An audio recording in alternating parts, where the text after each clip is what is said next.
So 3 to 4 years ago, this is the way I would have dressed to go to work. I think this would pass for business casual in a lot of places. It certainly would where I work in tech. I've got on a nice tweed looking overcoat or long coat, not a sport coat or something like that, something appropriate for today when it's very, very cold outside.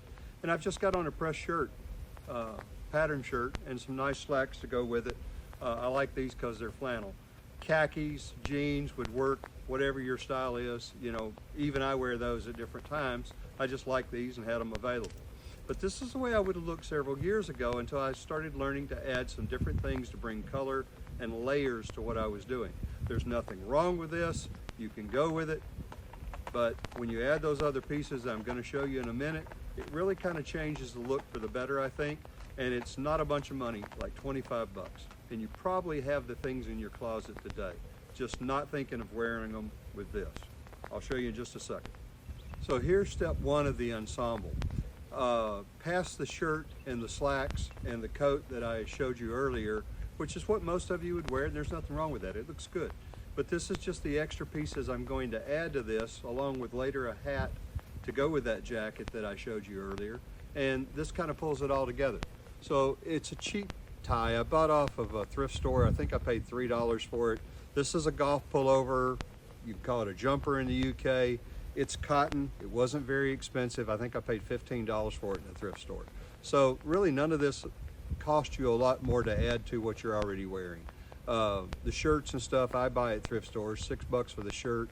The pants were, I think, 20, but I like them. They're flannel and they're got kind of a UK vibe to them with that pattern in them. But I hope that helps you. It's a way to take the look up a notch. You spent maybe $15 over what you had on, 20 with a hat. Anyway, I'll show you the next piece with everything on, with the jacket and the hat, to show you how it all kind of comes together when you bring those darker colors over this bright red. Well, here's the whole ensemble. It's quite chilly today, 26 degrees, which is very cold for somebody in Alabama. And this is what I'm wearing. It's a little more casual than you normally see with me, with the Norfolk jackets and kind of the sport coats. And that's one reason I wanted to bring it forward and show it. This might be more suitable to some of you style than the way you see me, which is a little bit more formal. And if you're a younger person, you might want to lose the hat.